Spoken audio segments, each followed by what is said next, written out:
अगला बजट पेश होने में अब बस जो है 3 महीने का समय बचा है। सरकार ने भी इसकी तैयारियां जो है शुरू कर दी हैं और उद्योग जगत भी अपने अपने हिसाब से बजट को लेकर जो है सलाह मशवरा जो है करना शुरू कर चुका है। इस बीच उद्योग संगठन पीएचडी चैम्बर्स ऑफ कॉमर्स यानी जिसको कि आप पीएचडी सीसीआई के नाम से जानते हैं, उसने सरकार से गुहार लगाई है कि आम आदमी को इनकम टैक्स में और राहत दी जानी चाहिए। उद्योग संगठन ने कहा कि सालाना जो है 50 लाख रुपए तक कमाई करने वाले इंडिविजुअल टैक्स पेयर्स को टैक्स की दरों में जो है राहत दी जानी चाहिए।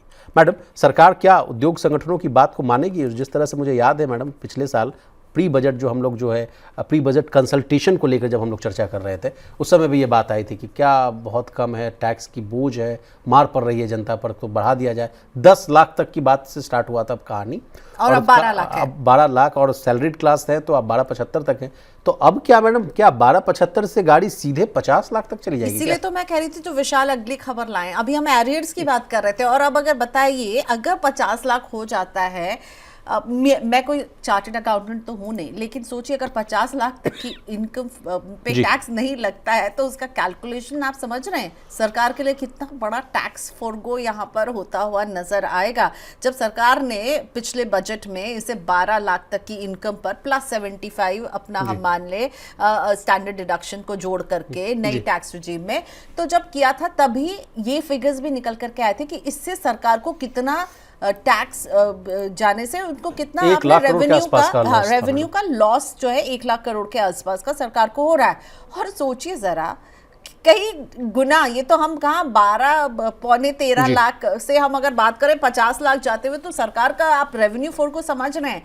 अब इंडस्ट्री चेंबर का कहना है कि भाई डायरेक्ट टैक्स में 50 लाख तक की इनकम पर 0 टैक्स हो जाए। और हमने देखा कि बजट के पहले ये जो प्री कंसल्टेशन राउंड्स चलते हैं जिसमें व्यापार जगत के लोग पहुंचते हैं और इस तरह की डिमांड रखते हैं, अब उनकी ये डिमांड मुझे तर्कसंगत नहीं लग रही है। और अगर मुझे तर्कसंगत नहीं लग रही है तो मुझे तो कहीं से भी नहीं लग रहा है कि वित्त मंत्री इस डिमांड को मानने वाली है, क्योंकि मुझे लगता है अभी सरकार ने हम जीएसटी की दरों में इस तरह की कटौती करके लोगों के लिए खपत को बढ़ाने के लिए एक लीवर जीएसटी रेट रेशनलाइजेशन की आप जो बात कर रहे हैं, तमाम जो 5 तरह के जो थे टैक्स 0%, 5%, 12%, 18%, 28%, उसको घटाकर 2 कर दिया है। ठीक है, ये राहत हमें मिल चुकी है।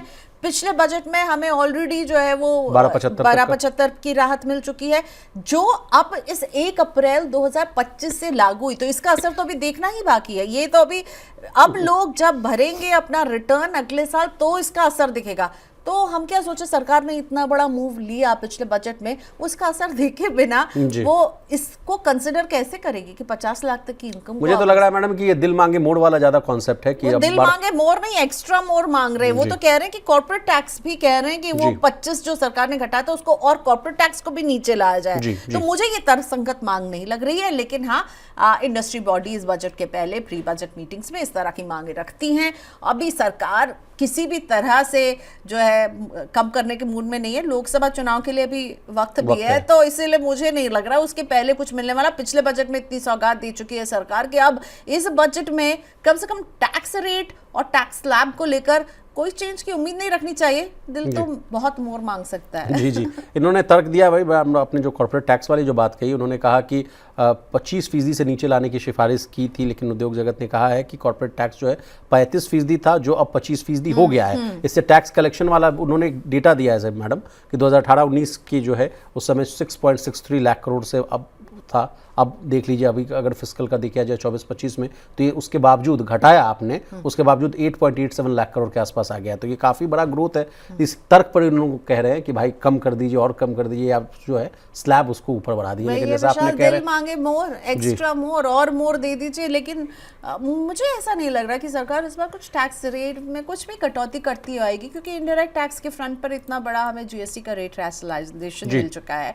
ऊपर से पिछले बजट में न्यू टैक्स रिजीम में जो सहूलियतों को बढ़ाया गया है और सरकार जिस तरह से ओल्ड टैक्स रिजीम को एकदम रैप अप करने के मूड में नजर आ रही है। और अब भी इतने जल्दी कम से कम वो इम्पैक्ट तो देखेंगी ना कि उन्होंने जो अनाउंसमेंट्स किए उसका इम्पैक्ट क्या पड़ेगा, क्योंकि वो जो अनाउंसमेंट किए वो अब 1 अप्रैल 2025 से 31 मार्च 2026 की कमाई, कंजम्पशन, खपत बढ़ाना एक चुनौती थी। अब इसके बीच में 50 लाख तक की इनकम को फ्री करना आई थिंक मेरे व्यूअर्स जो हमें देख रहे हैं, मैं कहूँगी आप ही बोलिए, क्या मैं गलत बोल रही हूँ? देखिए, टैक्स कम होता है तो किसको अच्छा नहीं लगता, मुझे भी अच्छा लगेगा, I will be the happiest, आपकी तरह मैं भी, लेकिन मुझे ये तर्क संगत नहीं लग रहा है। लेकिन मैडम अब लास्ट सवाल आपसे, क्योंकि अब बजट की ओर हम लोग बढ़ते हुए नजर आ रहे हैं, मनी 9 की तैयारियां भी शुरू हो चुकी हैं। इस बार का बजट आप कैसे देख रहे हैं? क्या एस्पिरेशंस है, क्या आपकी उम्मीदें हैं इस बजट को लेकर? ग्रोथ को लेके जो चैलेंजेस हैं उसको सरकार कैसे टैकल करेगी, कंजम्पशन को लेकर के जो चैलेंजेस थे उसके प्रति तो हमने देखा सरकार के बहुत सारे प्रोएक्टिव स्टेप्स जो हैं वो उठते हुए हमने देखे हैं, लेकिन ग्रोथ, नौकरियों को लेकर के अभी तक जिस तरह से हमने यूएस का रुख देखा है, जो हमारे प्रवासी भारतीय हैं उनके लिए मुश्किलें बढ़ती हुई नज़र आई हैं। यूएस टैरिफ को लेकर के अभी तक हम एक कंक्लूजन पर या एक उस पर नहीं पहुंचे हैं। एक्सपोर्ट्स पर इम्पैक्ट नज़र आ रहा है, नौकरियों पर इम्पैक्ट नज़र आ रहा है। तो अब बारी है, आपने कंजम्पशन तो बढ़ा दिया, लेकिन अब आप कंजम्पशन बढ़ा रहे हैं, लोगों के हाथ में ज़्यादा पैसे दे रहे हैं, लेकिन अगर वो आपका जो इनकम सोर्स ही नहीं होगा कि लोग कमाएं, तो ये बड़ी चुनौती। और मैं इस बजट में देखना चाहूँगी कि सरकार इस फ्रंट पर क्या करती है।